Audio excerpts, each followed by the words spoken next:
la liste. Ah non, j'avais la liste. Guérignani présent. Gabriel Germain. Présent. Coralie Morvan. Présente. Albert Marel. Présent.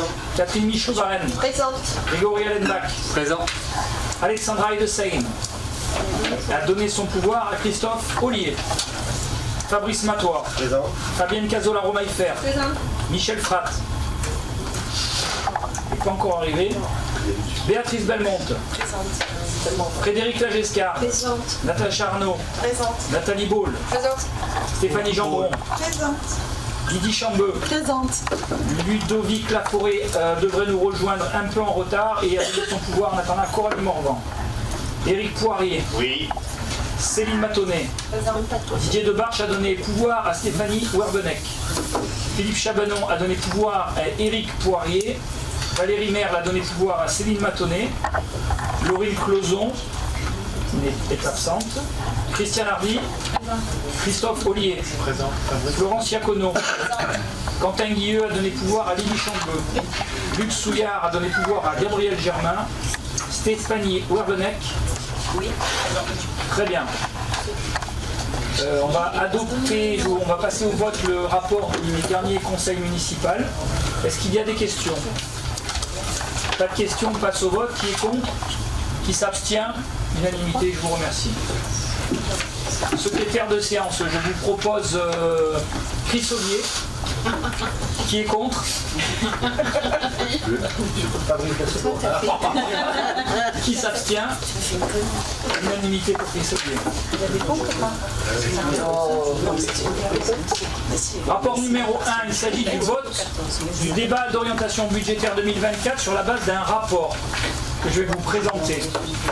Alors, donc nous sommes au premier conseil municipal de l'année, c'est aussi l'un des plus importants, si ce n'est le plus important, dans la mesure où le rapport d'orientation budgétaire, il définit notre stratégie, la stratégie que nous mettons en place. C'est une stratégie qui sera déclinée dans le budget et qui sera présentée, comme le veulent les règles, dans un mois.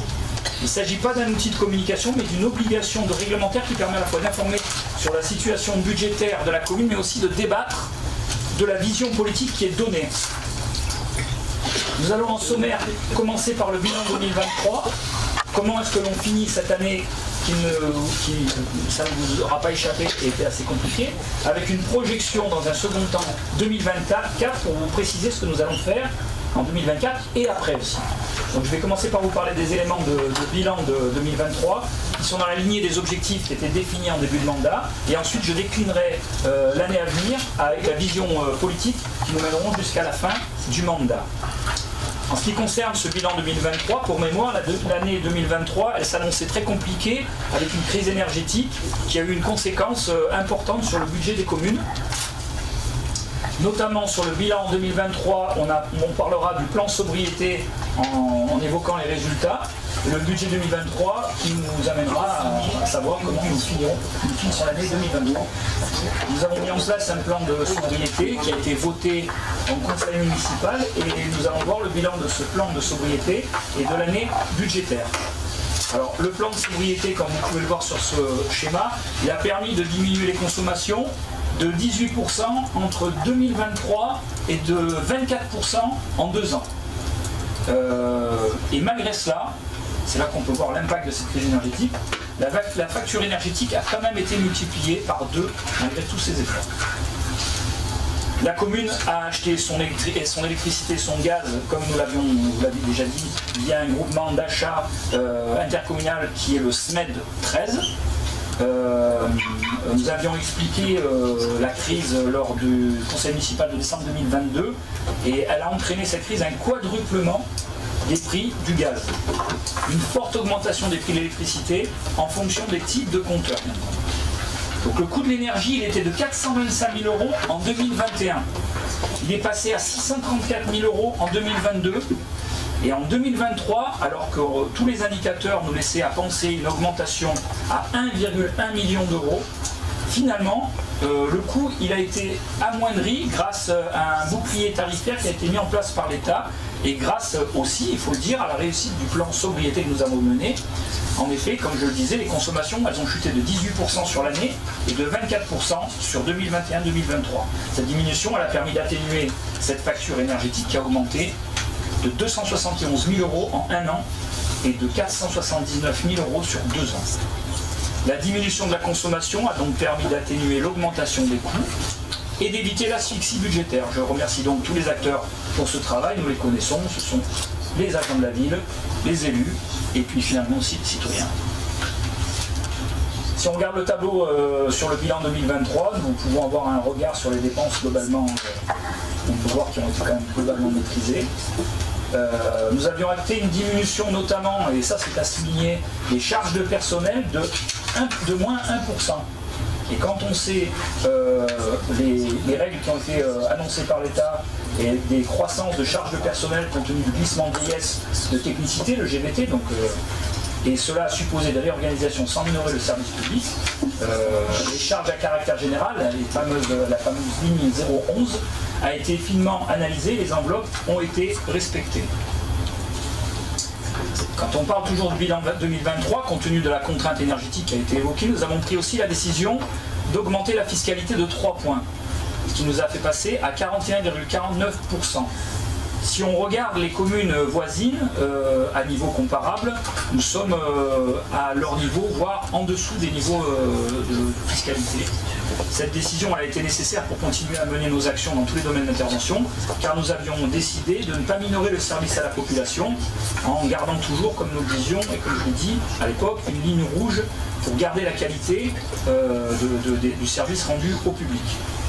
On a donc serré la ceinture, on a minoré les charges de personnel, certaines dépenses, mais nous ne voulions pas toucher à ces dépenses qui auraient contraint la qualité de vie des Vauclusiens. Au-delà de la fiscalité, on s'aperçoit aussi que les dotations de la métropole ou de l'État sont restées fixes et donc n'ont pas été aidantes pour absorber le coût de la vie et dégager des marges de manœuvre pour réaliser de l'investissement. Les recettes, elles ont été estimées avec sécurité puisqu'elles ont été réalisées à 102%. Comme vous pouvez le voir sur ce tableau, c'est important quand on évoque ces dépenses réalisées parce que en 2023, nous avons continué à investir pour un total de 2,4 millions d'euros, qui reste un niveau d'investissement élevé depuis le début du mandat, puisqu'il a été investi 10,5 millions au total. Et ce, je le rappelle, grâce à l'aide du département et de sa présidente, Martine Bassal, qui a tenu à continuer à préserver les aides en matière de dossier proxy, en matière de contrat d'aide au développement, le CDDA. Et c'est ce qui nous a permis de tenir le coup dans cette période morose. Le graphique de droite, il est particulièrement parlant si on le regarde bien. Il indique en gris le budget voté et en vert le budget réalisé, donc engagé et mandaté. Vous pouvez regarder la différence entre la période 2017 et 2019, avec le différentiel, et à partir de 2020, sur 2021, 2022 et 2023, on peut s'apercevoir que l'écart entre le budget voté et les prévisions budgétaires ont considérablement réduit parce que les prévisions, tout simplement, ont été plus précises et réalistes. Avec une recherche, comme nous l'avons annoncé dans le programme, systématique de subventions. Ce qu'on inscrit, ce qu'on souhaite faire, il est fait, mais nous travaillons avec une grande rigueur. Ces chiffrés sont fiables et effectivement, les tableaux et les PowerPoint, c'est de la communication, mais la communication sans la réalité des chiffres, elle ne sert pas à grand chose. Donc on peut quand même s'apercevoir qu'il y a eu un excellent travail qui a été mené. Si on regarde ensemble le bilan 2023, nous avons un résumé de nos investissements qui sont faits en 2023 justement, dont l'acquisition du foncier qui permettent la création d'un parking en centre-ville au-dessus du parking de la Dévalade. Nous allons avoir mi-mars un premier rendez-vous avec le bureau d'études qui va travailler sur sa mise en œuvre. La finalisation des travaux de la Plasquière avec l'ouverture à l'été 2023 du café-restaurant, des appart-hôtels, de la poissonnerie, l'acquisition de nombreux véhicules et matériels pour les services techniques et la police municipale. Les équipements des agents étaient très vieillissants en début de mandat. Maintenant, ils ont des conditions qui sont vraiment optimales. pour travailler et le niveau d'exigence est lui, du coup pour tout le monde, optimal. Nous avons fait des travaux de voirie pour créer des pistes cyclables, divers aménagements aux 4 coins de la ville, comme au lotissement Le Bosquet, à l'avenue Émile Ripert, allée Victor Gélu, sur Jean Palais, sur Jean-Baptiste Anglès. Les câbles électriques ont été enfouis. Comme chaque année, nous avons rénové l'éclairage public avec du LED, ce qui, je le rappelle, est une opération pluriannuelle d'investissement, notamment, mais pas que, mais qui a été initiée dès le début du mandat, donc avant la crise énergétique, comme quoi parfois on peut aussi avoir un peu de nez. Les travaux d'embellissement et d'augmentation de la capacité du cimetière ont été faits. Ça a été un sujet qui n'a pas été oublié, car là aussi, ces investissements sont très importants pour les Vauclusiens et notamment ceux qui utilisent ces lieux-là. Si on continue d'aller sur le bilan 2023, on constate aussi un désendettement qui nous permet de passer sous la moyenne de la strate. Parallèlement, le fait de ne pas avoir réalisé d'emprunt depuis le début du mandat nous permet de diminuer la charge de cette dette qui ont ramené l'encours au nombre d'habitants. Nous avons 800 € de dette par Vauclusien. Si on s'en souvient, nous passons en dessous de la strate nationale. Et on est très heureux de voir qu'à une certaine époque où on avait vraiment un taux d'endettement qui était au-dessus, qui nous valait pas mal de remarques et de critiques. Aujourd'hui, celle-là, je pense qu'on est en train de la régler et on peut être très ambitieux pour la fin du mandat. Voilà, sans faire de l'autosatisfaction permanente. C'est important de voir les données chiffrées et notre capacité à relever ces défis-là. Les chiffres parlent par eux-mêmes. Le bilan 2023, au total, c'est une année qui se solde avec une épargne similaire à l'année 2022, dans un contexte pourtant exceptionnellement contraint. Nous finissons l'année avec une épargne de 2,1 millions d'euros. Nous devons continuer à faire attention et à rester prudents. La situation budgétaire, à ce jour, est saine. On peut faire un début d'analyse par objectif. Le législateur, oui c'est important ça, parce que le législateur qui a voté l'obligation de mettre en place des indicateurs verts dans le compte administratif 2024, soit dans un an, le travail qui a été ébauché avec une analyse des actions publiques par objectif de développement durable, en lien avec la démarche projet réalisée par la ville et ses partenaires.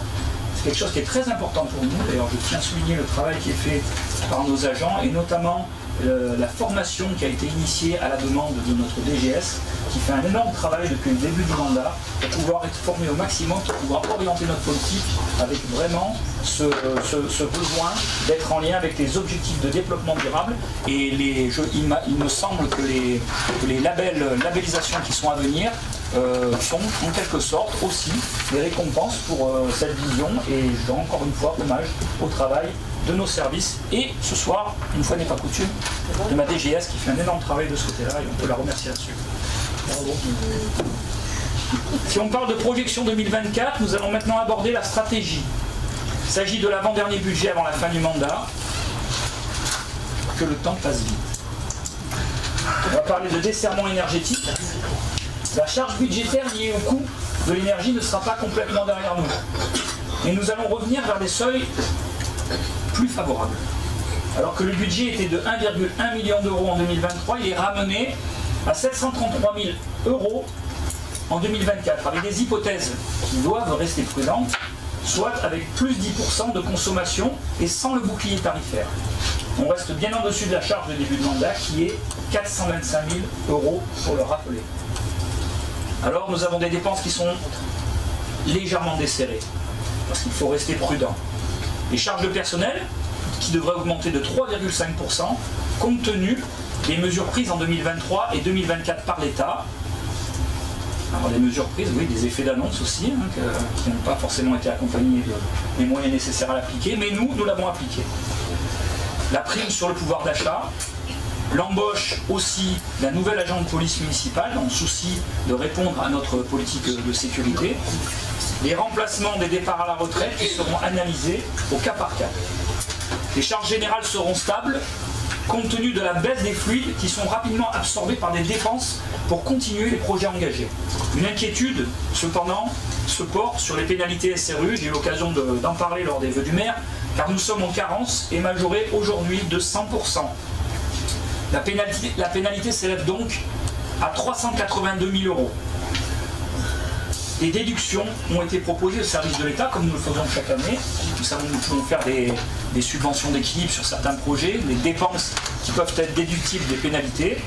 Eh bien, sachez qu'en plus de nous mettre la tête sur le bio, aujourd'hui les services ont décidé bien que ces reports de pénalités seraient d'1 an et que donc cette année ils ne seraient pas applicables alors que normalement ils devraient l'être. Donc c'est une pénalité, une déduction de pénalité qui sera décalée d'1 an. Voilà, il faut le savoir.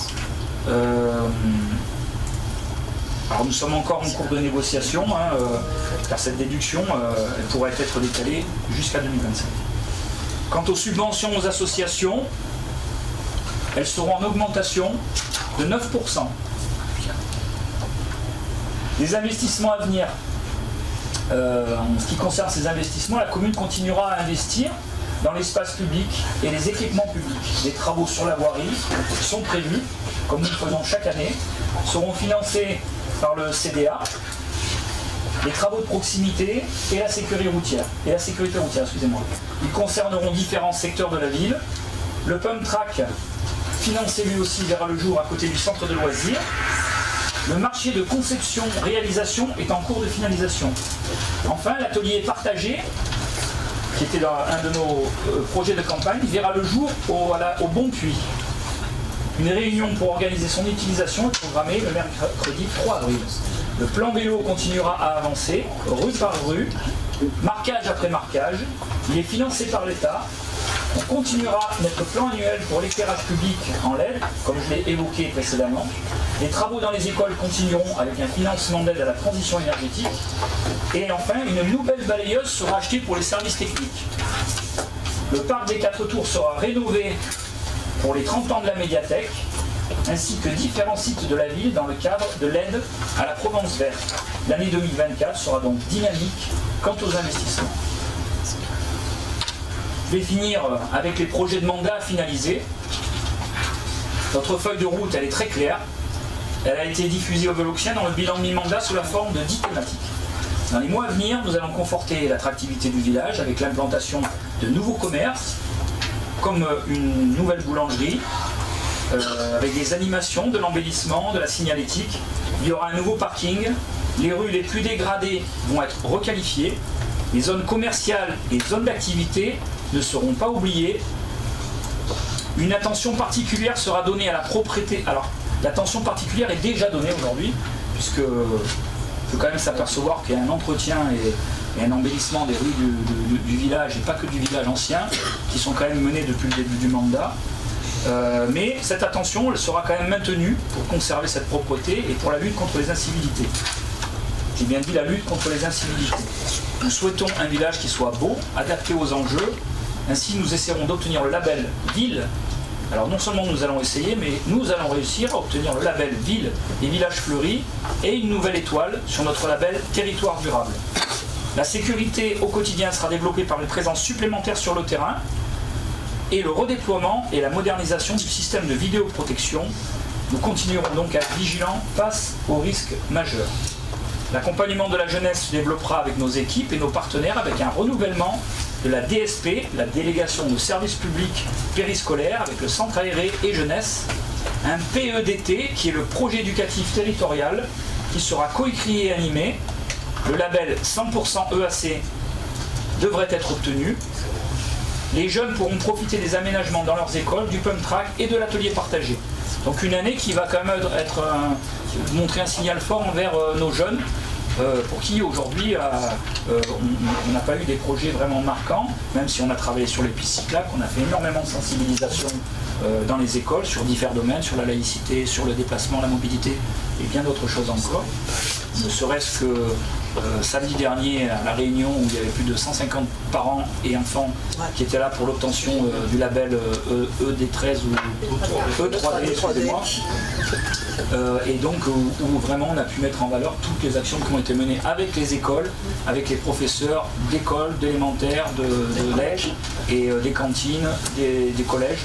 Et je crois qu'aujourd'hui l'obtention de ce label pour tout le monde est aussi une preuve qu'on est tous sur la bonne direction, et qu'on travaille une sensibilisation, une prise en compte par tout le monde. La qualité d'accueil des administrés sera encore améliorée avec un objectif de 100% de réponse dans les délais d'amélioration des aides aux personnes vulnérables et la continuité des animations, tout ce qui peut créer du lien et maintenir le lien social. Les projets du mandat finalisés, il y aura un travail sur la mobilité continue, à la fois en interne avec la sensibilisation et les travaux au sein du bassin de vie avec le plan local de mobilité qui devrait être validé par la métropole et les communes participantes. Il est à rappeler que c'est une mobilisation et un travail qui a été anticipé et mené à notre initiative avec les 6 communes de notre bassin de vie qui nous a permis d'être mis en valeur et d'être, je crois, dans les premiers plans local de mobilité qui a été mis en œuvre par la métropole. Et aussi, cette mobilité, le fait d'avoir pris une agente qui a travaillé spécialement sur la mobilité, je crois que c'était aussi prévoir les choses en amont et trouver des solutions. Les projets avancent, même s'ils ne voient pas encore tous le jour, à l'image du pont du Moulin, qui sont des travaux départementaux, dont les travaux sont toujours prévus en 2025. Aujourd'hui, c'est toujours les une année travaux. de plus, là, monsieur le maire, hein, quand même. Pardon ? C'est une année de plus, vous nous avez dit 2024 pendant des années, depuis le début du mandat, donc c'est une année de plus. C'est à la fin du bal, alors je sais que vous avez souvent dit que j'étais un musicien, mais c'est à la Bon, arrêtez avec ça, c'est à la fin du bal. c'est pas nous qui disons ça, alors Monsieur, vous pouvez baisser le ton ? Est-ce que vous il ne pouvez faut pas baisser dire le que ton ? l'opposition vous charge de tous les mots possibles. Alors bien, ne très faites bien. pas, ne dites pas ce qu'on ne dit pas. On enregistrera les prochains conseils de quartier et je les diffuserai si vous voulez bien à tout le monde et vous verrez comme vous avez. Problème. Alors donc moi ce que je suis en train de vous dire c'est que c'est la fin du bal qu'on paye les musiciens. Vous pourrez faire toutes les critiques que vous voulez. Moi je pense qu'on est sur le bon chemin et on fera le point à la fin du mandat et vous pourrez faire ressortir tout ce qu'on n'a pas fait. Tout ça pour dire, non mais il n'y a aucun souci. Juste Vous que c'est une année de plus, c'est on peut dire les mots, moi je dis peut-être des choses qui vous gênent, mais ce sont des choses que moi je pense qui sont réelles. Par contre je le dis calmement, donc il n'y a pas de problème, vous pouvez répondre, mais en gardant le même ton. Le budget qui sera proposé. Du coup j'ai loupé je voudrais pas oublier quelque chose. Voilà, voilà, oui, en plus, les projets avancent, même s'ils ne voient pas encore le jour, à l'image du pont du Moulin, dont les travaux sont toujours prévus en 2025 avec des études en 2024. Effectivement, il y a un décalage, mais sûrement parce que le début en fait de ces travaux commence par l'étude qui commence en 2024. J'espère de tout cœur, honnêtement, c'est même pas par rapport à moi ou par rapport à vous, c'est par rapport à nos enfants qui prennent cette route tous les matins que les promesses seront tenues. Mais si je regarde ce qui a été investi depuis le début du mandat de la part du département et de la métropole, j'ai aucun doute de douter sur la parole donnée par ceux qui les animent. En tout cas, les projets avancent encore une fois, aussi en ce qui concerne l'aménagement de l'avenue du Général de Gaulle, comme l'étude de circulation de la colline dont nous nous occupons. Les rencontres culturelles et les animations seront favorisées à la médiathèque, dans les crins du parc des 4 Tours, à l'espace Nova et hors les murs notamment, avec les animations déployées par le département qui nous a désigné capitale provençale de la culture. Les animations continueront à rythmer la vie des Voloxiens en lien avec le tissu associatif. Nous continuerons à impliquer tous les citoyens de différentes manières, à la fois dans les instances que sont les conseils de quartier et le conseil municipal des jeunes, mais aussi lors de concertations, des sondages divers, des réunions publiques. J'ai d'ailleurs eu le plaisir de vous annoncer que nous avons été labellisés Ville citoyenne par l'association nationale Empreinte citoyenne. Enfin, nous ferons tout cela en continuant à garder des finances saines, ce qui suppose un gros travail de programmation, de recherche de subventions et d'optimisation budgétaire. Un travail de frustration également, car nous devons avoir une gestion responsable des ressources. Le budget sera proposé pour mettre en application tout ce programme.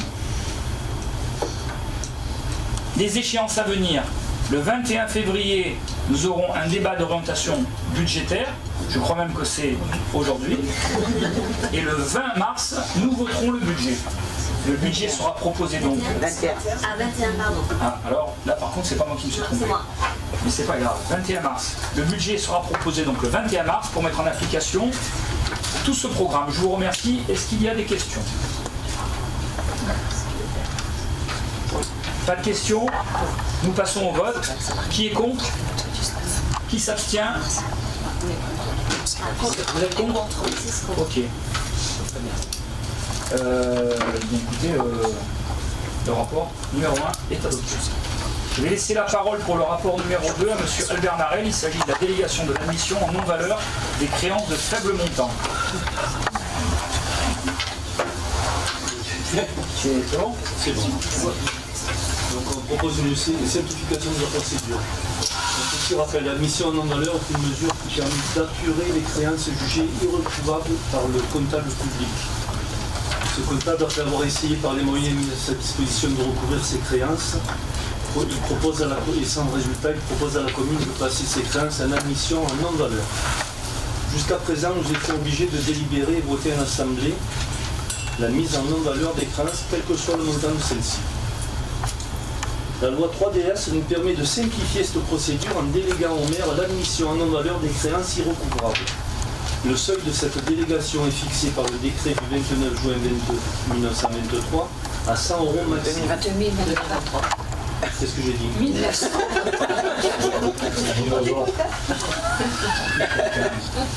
Ça, c'est bon, c'est beaucoup moins vieux. Après délégation accordée au maire, la décision en non-valeur se fera par arrêté. Ça simplifiera, donc on n'aura pas besoin de passer aux votes. Le maire doit aussi rendre compte au moins une fois par an de ses décisions au conseil municipal.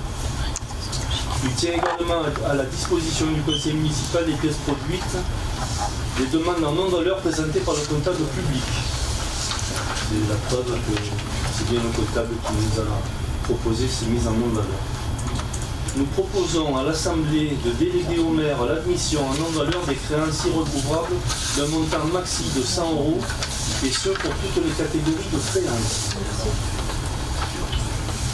Avez-vous des questions? Nous n'avons pas de questions. Pas de questions. On passe au vote. Qui est contre? Qui s'abstient? Je vous remercie, le rapport numéro 2 est adopté. Rapport numéro 3.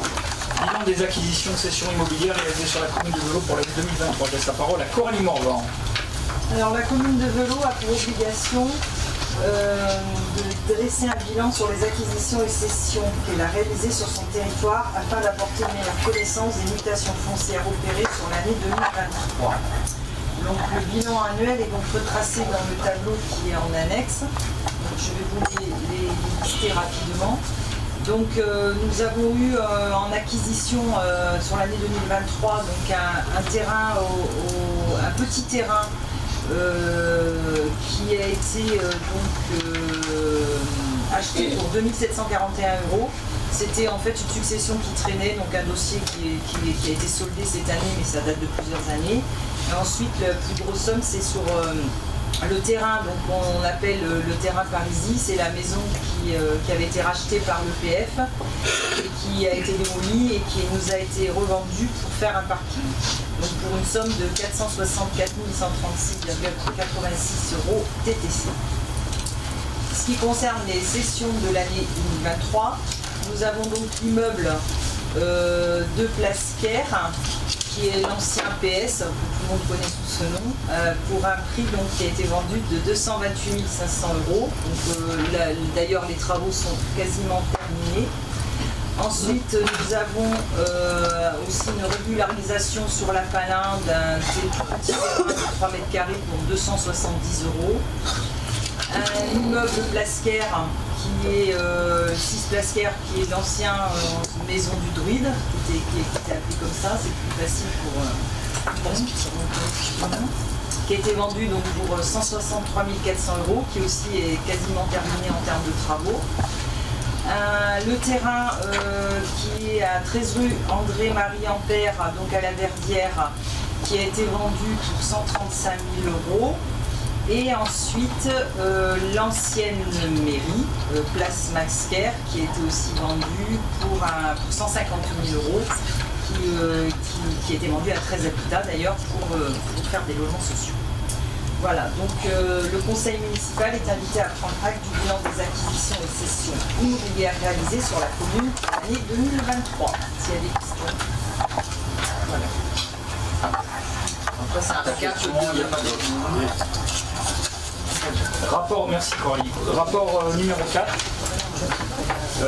Il s'agit d'un rapport d'activité au titre de l'exercice 2022 de la métropole Aix-Marseille-Provence, que je vais vous exposer brièvement puisqu'on y a droit régulièrement.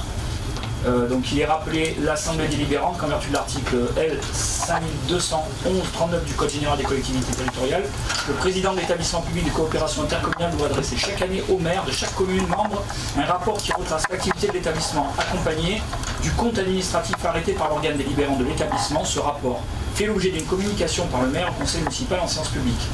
Le rapport d'activité donc de 2022 de la métropole Aix-Marseille-Provence a été délibéré au conseil métropolitain du 7 décembre 2023 et transmis à la commune de Velot par courriel en date du 11 janvier 2024. Le compte administratif de la métropole a été délibéré au conseil métropolitain du 29 juin 2023.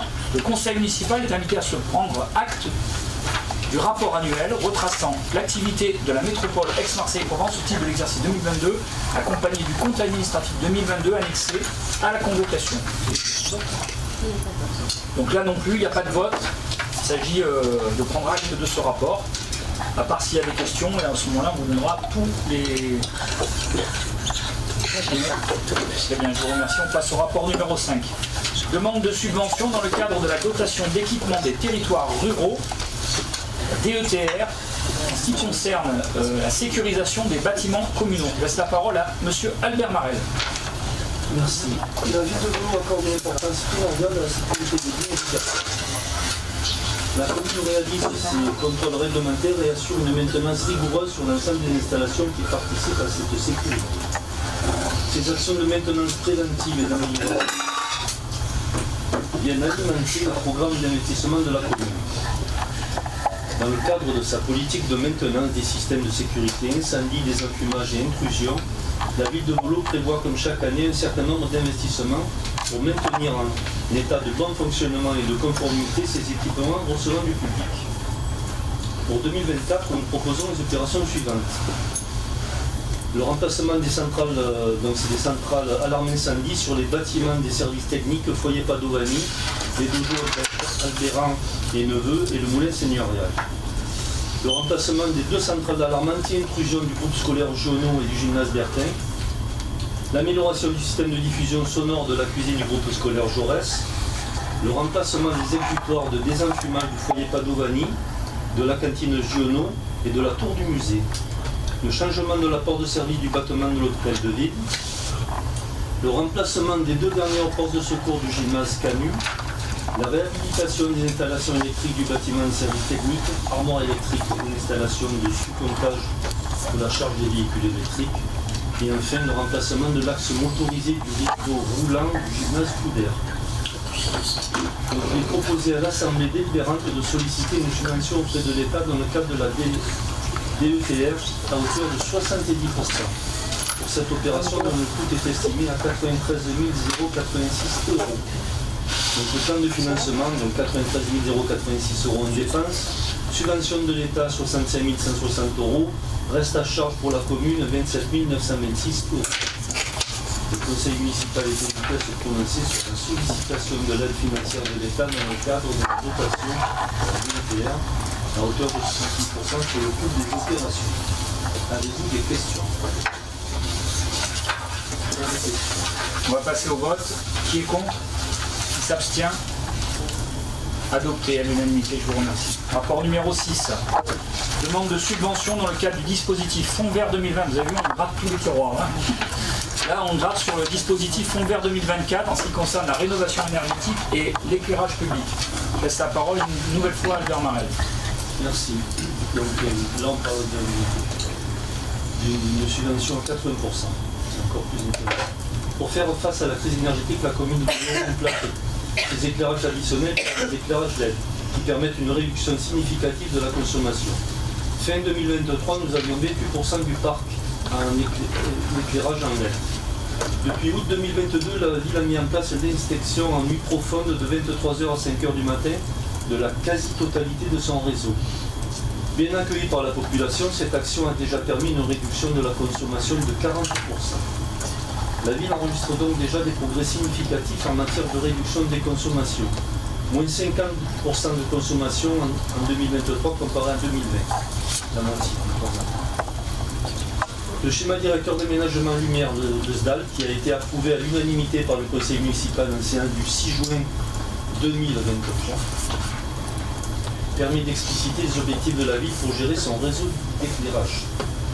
Ce schéma intègre des objectifs environnementaux ambitieux. Outre la réduction de la consommation, les zones d'intérêt écologique sont identifiées et l'éclairage est adapté pour sauvegarder la faune et la flore nocturne. Nous menons une réflexion technique sur des techniques alternatives de rétrofit qui nous permettront de faire des économies sur les travaux et sur les matériaux. La ville se propose ainsi de réaliser la totalité du renouvellement en LED de son parc de points lumineux programmé sur 3 ans.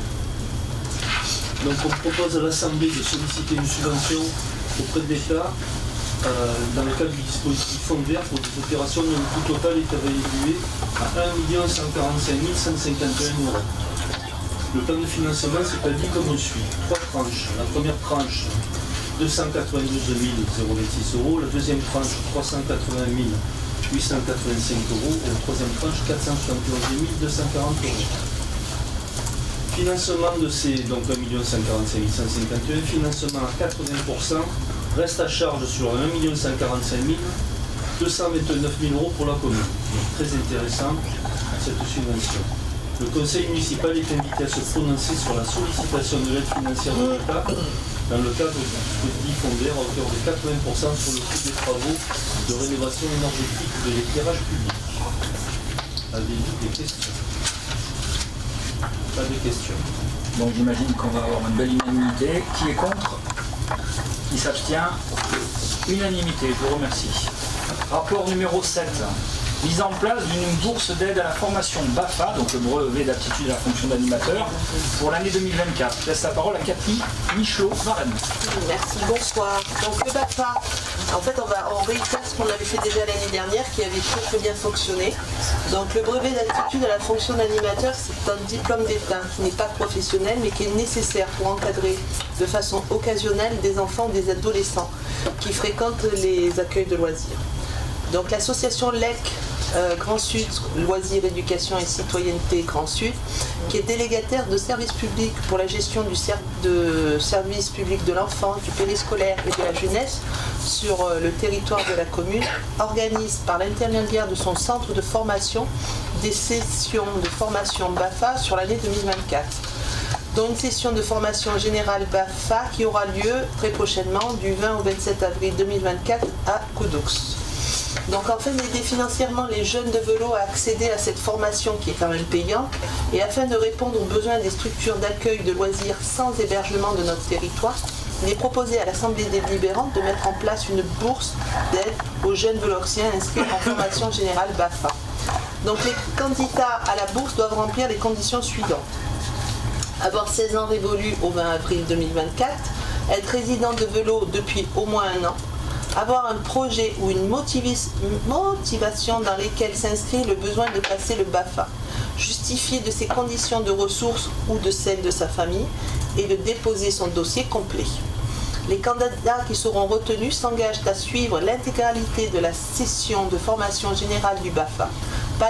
Par ailleurs, la réalisation du stage pratique sur le centre de loisirs LEC Grand Sud de vélo sera ensuite conseillée. La bourse octroyée relative à la session de formation générale du BAFA qui aura lieu, comme on l'a dit, du 20 au 27 avril 2024 à Coudoux. Donc il y a 2 niveaux d'aide qui sont proposés. Le niveau 1, c'est le stagiaire réside dans un foyer fiscal sans impôt sur le revenu. L'aide sera de 240 €. Le niveau 2, c'est le stagiaire qui toujours réside dans un foyer fiscal, mais celui-ci avec impôt sur le revenu. L'aide sera de 140 €. La bourse sera directement versée à l'organisme de formation LEC Grand Sud en fonction du nombre des candidats retenus et les crédits nécessaires sont inscrits au budget communal. Donc le conseil municipal est invité à se prononcer sur la mise en place de cette bourse d'aide à la formation générale BAFA pour cette année 2024 et selon les conditions que je vous ai annoncées ci-dessus. Est-ce qu'il y a des questions? Pas de questions, on passe au vote. Qui est contre? S'abstient? Unanimité, merci. Rapport numéro 8, il s'agit de l'adhésion à l'association Le Mouvement des Cuisines Nourricières. Je relaisse la parole à Catherine Michelot-Varenne. L'association Le Mouvement des Cuisines Nourricières, ce qu'on va appeler MCN. C'est un réseau qui est engagé dans la transition alimentaire sur toute la France. Les actions du MCN sont centrées sur l'information, la formation et le transfert des savoir-faire nourriciers. Elles visent aussi à l'accompagnement de tout vers des pratiques culinaires au service de systèmes alimentaires durables. Il a été créé en 2019, le MCN promeut des pratiques culinaires simples et efficaces, adaptées au contexte et aux enjeux du quotidien, qui favorisent une transition alimentaire positive, respectueuse des enjeux sociétaux et environnementaux. L'association accompagne et conseille les collectivités pour la construction et la conduite de projets alimentaires et culinaires. Elle sensibilise, informe, éduque et accompagne les initiatives œuvrant pour la transition alimentaire. L'association Le Loubatas est l'un des membres fondateurs du MCN. En associant les compétences du MCN et de son expérience de terrain, le Loubatas a été élaboré en 2022 une méthode d'accompagnement et de formation. La collectivité a déjà bénéficié de cette méthode d'accompagnement pour l'année scolaire 2022-2023 lors du lancement de ce projet pilote. L'adhésion à cette association NCM permet aux collectivités d'accéder aux activités et aux ressources réalisées par l'association, de participer aux instances d'organisation, de production et de réflexion de l'association et de prendre part au vote de l'Assemblée générale. Par ailleurs, la participation de la collectivité au MCN enrichira le réseau de son expérience en tant que partenaire communal. Donc cette adhésion à l'association, elle donne lieu à une petite cotisation annuelle qui s'élève à 150 € pour l'année 2024 et qu'il convient de désigner un représentant pour siéger aux différentes instances de gouvernance de l'association. Donc il est proposé ici ce soir à l'Assemblée délibérante d'adhérer à cette association, le mouvement des cuisines nourricières, et de désigner Mme Catherine Michelot-Varel en tant que représentante pour siéger aux différentes instances de gouvernance de l'association et Mme Lydie Chambeux en tant que suppléante. Voilà, le conseil municipal est invité à se prononcer sur cette adhésion. En fait, c'est la suite de ce qu'on avait mis en place l'année dernière de Le Loubatas. Est-ce qu'il y a des questions? Pas de questions. On passe au vote. Qui est contre? Qui s'abstient? Unanimité, je vous remercie. Rapport numéro 9, session amiable et déclassement d'une partie de la parcelle DH numéro 93 appartenant au domaine public communal 6, impasse des Lauriers. C'est une délibération de principe. Je laisse la parole à Coralie Morblanche. Donc il est rappelé à l'Assemblée délibérante que la commune est propriétaire d'un terrain cadastré section BH numéro 93 d'une superficie totale de 1227 m², 6 impasse des Lauriers. Donc c'est un terrain qui est en fait derrière le cimetière. On le situe. Donc un chemin d'accès se situe sur le terrain, il dessert aujourd'hui les deux propriétés. Donc la commune souhaite vendre une partie du terrain afin de créer un lot à bâtir et un projet de plan de division de la parcelle, donc DH93, a été réalisé par un géomètre expert. Donc cette parcelle appartient au domaine public communal. De ce fait, la commune doit au préalable transférer une partie du terrain dans le domaine privé de la commune afin de le rendre aliénable. Donc le reliquat de cette parcelle, qui constituera la nouvelle emprise du chemin d'accès, restera du domaine public communal. Donc ça sera à peu près une parcelle qui va faire 900 m² à la vente, puisque le reste on le gardera pour faire un chemin d'accès. Donc il est proposé à l'Assemblée délibérante, conformément à l'article L2141 du Code général de la propriété des personnes publiques, de désaffecter, de déclasser une partie de la parcelle DH93 afin de pouvoir la vendre. Préalablement à toute décision et conformément à l'article L141.3 du Code de la voirie routière, une enquête publique donc devra être effectuée. Et par ailleurs, conformément à l'article 241.1 du Code général des collectivités territoriales, il est nécessaire aussi de consulter la division des missions des domaines préalablement à cette vente, puisque c'est eux qui vont déterminer le prix. Un avis d'appel à candidature en vue de la cession de ce bien sera fait préalablement à la vente et l'ensemble des frais relatifs à cette cession sera donc à la charge du futur acquéreur. Le conseil municipal est invité à se prononcer sur le principe de cette cession selon les conditions précisées ci-dessus.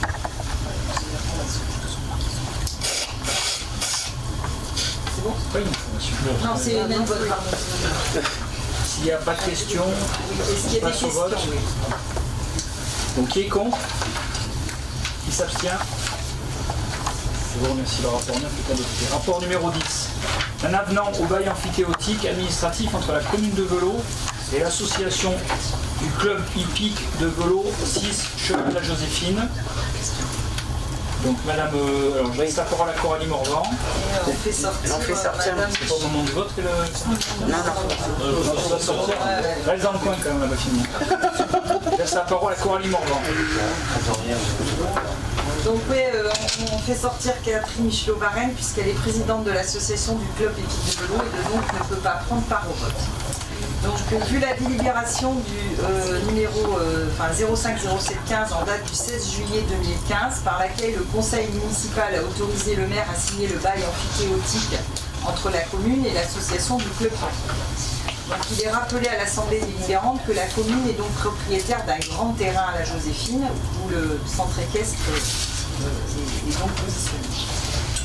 En effet, un bail emphytéotique administratif entre la commune et l'association du club hippique de Velot a été conclu le 22 octobre 2015 pour une durée de 20 ans.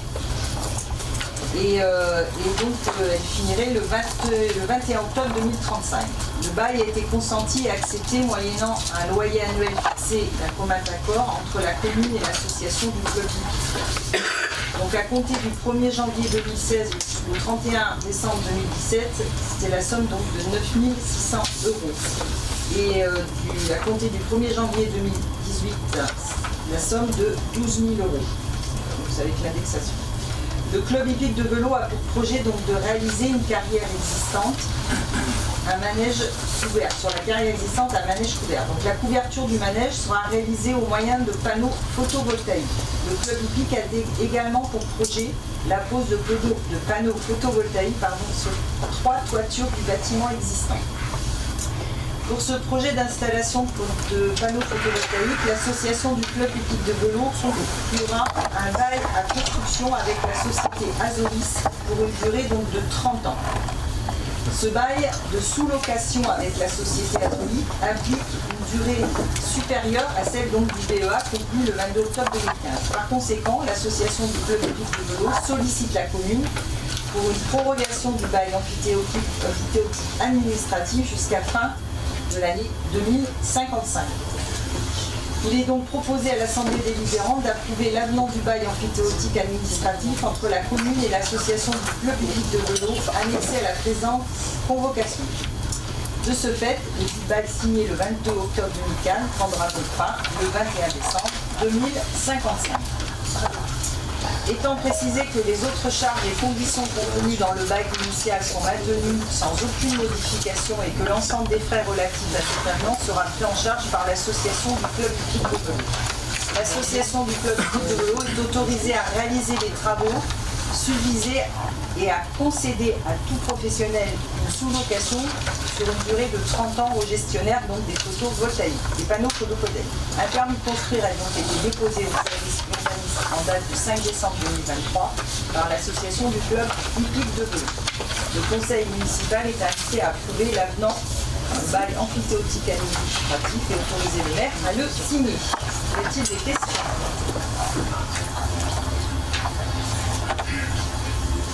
Pas de questions.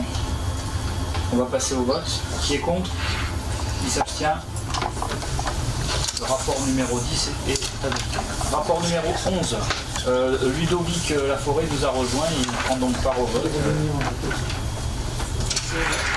Il s'agit d'une rétrocession du fonds de commerce composé de 2 établissements 6, 7 place François Kerr et 1 rue de la Mairie. Je laisse la parole à M. Grégory Allenbach.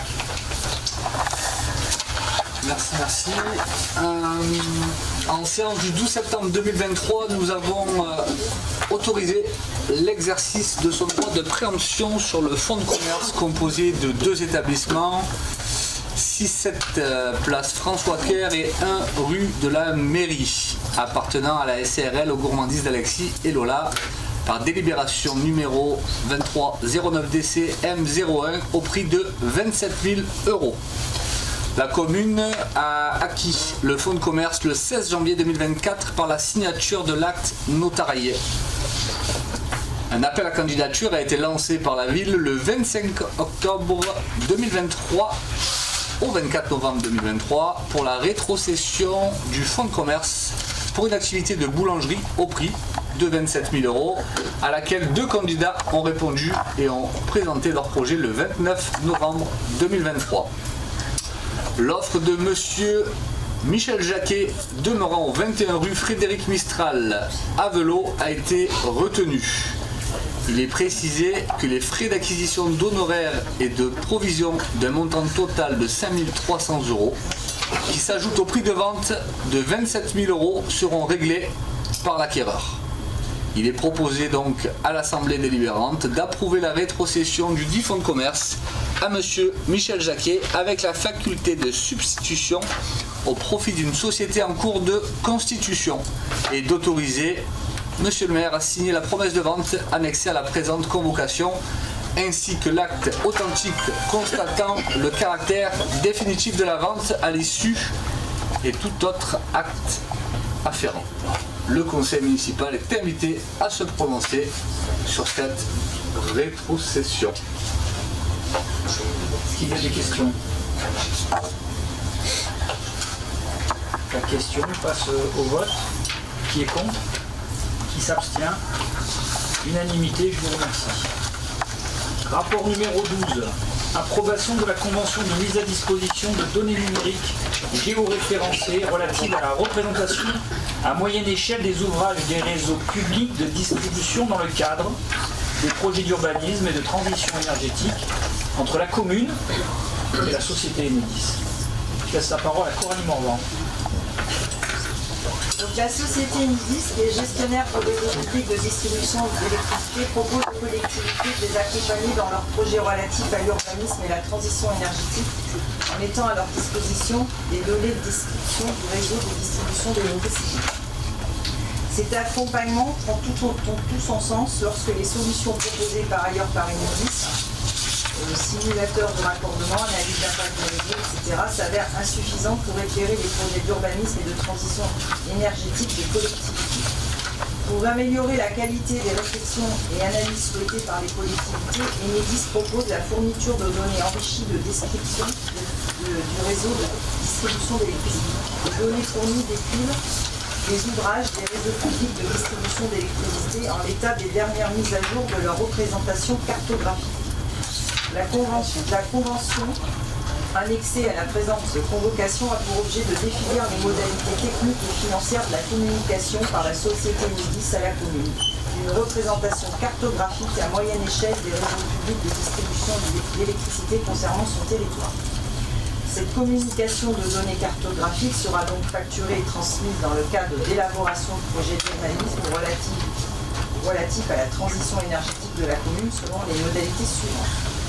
Non facturé annuellement par la première demande concernant un projet d'urbanisme ou de transition énergétique et au-delà de la première demande annuelle pour un même projet d'urbanisme ou de la transition énergétique, facturation au coût de revient correspondant à 356,60 € 61 € hors taxe, plus 1 € par tranche de 10 km de réseau. Il est proposé à l'Assemblée délibérante d'approuver la convention de mise à disposition de données numériques géoréférencées relatives à la représentation à moyenne échelle des ouvrages des réseaux publics de distribution dans le cadre des projets d'urbanisme et de transition énergétique entre la commune et la société Enedis et d'autoriser le maire à la signer ainsi que tous les actes afférents. Le conseil municipal est invité à se prononcer sur la dite convention. Bon, ça ça va beaucoup nous aider, mais bon, c'est quelque chose de très technique, mais qui c'est vrai aujourd'hui, n'est pas utile. Il y a des questions. Pas de questions, on passe au vote. Qui est contre? Qui s'abstient? Le rapport numéro 12 est adopté à l'unanimité, je vous remercie. Rapport numéro 13, approbation de la convention de partenariat avec le CEREMA portant sur des diagnostics canicules de bâtiments publics. Coralie. Bon, là, on est dans le sujet actuellement. Donc, le Centre d'études et expertise sur les risques de l'environnement et la mobilité, donc le CEREMA, a pour mission d'apporter à l'État et aux acteurs territoriaux un appui en termes d'ingénierie et d'expertise technique pour les aider à réussir le défi de l'adaptation au changement climatique. Le CEREMA propose aux collectivités de mettre en synergie leur équipe et celle du CEREMA, spécialistes en bâtiment, pour tester et fiabiliser des méthodologies simplifiées de diagnostic canicule de bâtiments publics. Donc la convention annexée à la présente convocation a pour objet de définir et d'organiser un partenariat entre le CEREMA et la commune sur le sujet des vagues de chaleur, en accompagnant cette dernière dans le choix d'une stratégie d'adaptation aux canicules de 10 de ces bâtiments publics, en produisant des diagnostics individuels à l'échelle de chaque immeuble sélectionné, ainsi que des recommandations sur l'ensemble à l'échelle du patrimoine. Le coût complet du programme est estimé à 18 400 € hors taxe. Le montant dû par la commune au titre de ladite convention est de 8 000 €, soit 9 600 € TTC, le reste étant pris en charge par le CEREMA. Il est proposé à l'Assemblée délibérante d'approuver la convention de partenariat avec le CEREMA portant sur les diagnostics canicules de bâtiments publics et d'autoriser donc le maire à signer ainsi que tous les afférents. Le conseil municipal est invité à se prononcer sur la dite convention. Donc là, effectivement, on est obligé de passer par là et je trouve que c'est assez intéressant, surtout sur nos salles de sport qui sont quand même impactées. Les passoires en terre. Beaucoup, ouais. Est-ce qu'il y a des questions? S'il n'y a pas de questions, on passe au vote. Qui est contre? Qui s'abstient? Unanimité, je vous remercie. Rapport numéro 14, dépôt de la nouvelle identité graphique de la ville auprès de l'Institut national de la propriété industrielle, l'INPI. Frédéric Lagescarde, vous nous en parler un petit peu? Il est rappelé à l'Assemblée délibérante qu'une consultation citoyenne a été lancée dès le mois de mars 2023 afin d'associer les Volossiens à un projet de refonte du logo de la ville dans le but de le faire correspondre davantage aux valeurs et à l'histoire de la ville. Dans ce cadre, la nouvelle identité graphique de la ville se décline aujourd'hui au travers d'un logo composé d'un dessin et d'une mention « Velo, un village à vivre ». Pouvant être représentés sous deux formes graphiques et de couleurs terracotta, mélange de rouge, orange et marron, pour rappeler les terres ocre de la Provence, l'étude des maisons du village et le rouge du blason de la ville. Pour obtenir une protection juridique du logo, il convient de déposer officiellement le modèle auprès de l'Institut national de la propriété industrielle, INPI. Le logo bénéficiera ainsi de la dite protection pour une durée de 5 ans. Le montant de la redevance relative au dépôt auprès de l'INPI s'élève à 133 € pour le dépôt d'un dessin et de 2 reproductions en couleur. Il est donc proposé à l'Assemblée délibérante d'autoriser le dépôt du logo sous 2 formes auprès de l'INPI. Le conseil municipal est invité à se prononcer sur le dépôt de la nouvelle identité graphique de la ville auprès de l'INPI. Est-ce qu'il y a des questions? L'esthétique sera toujours discutable, en tout cas le fait de le protéger, ça, je pense que tout le monde est d'accord, on peut le faire. On va passer au vote. Qui est contre?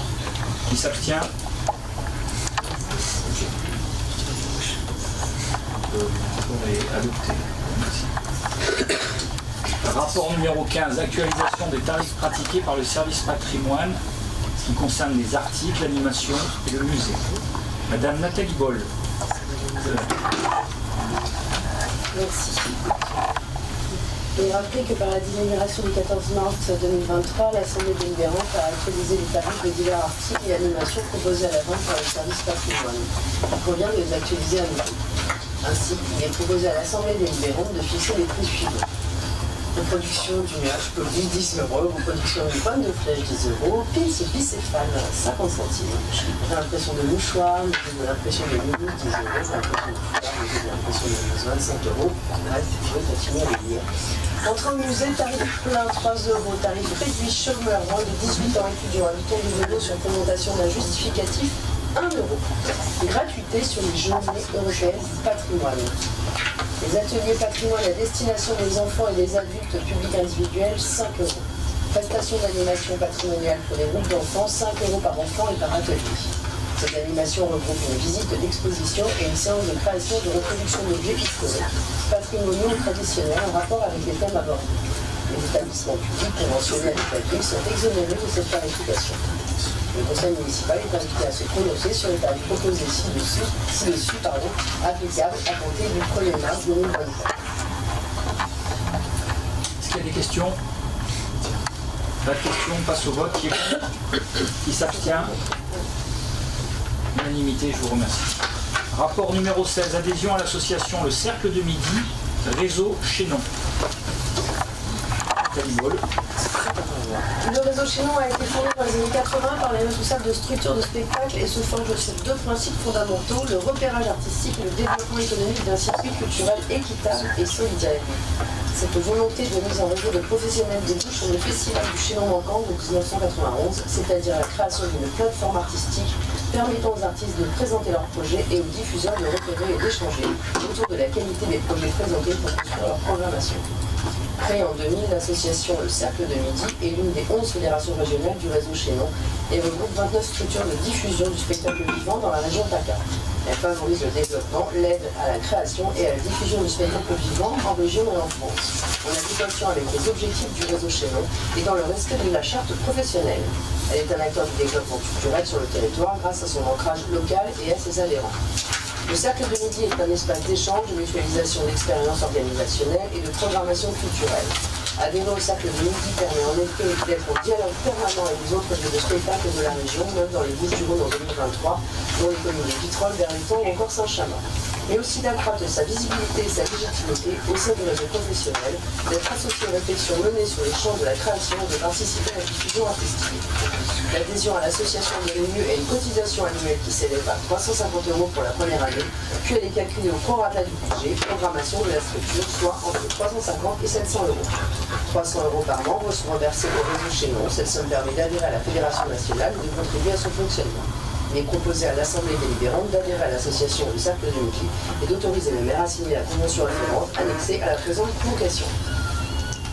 Est-ce qu'il y a des questions? S'il n'y a pas de questions, on passe au vote. Qui est contre? Qui s'abstient? Unanimité, je vous remercie. Rapport numéro 17, ce sont les décisions du maire.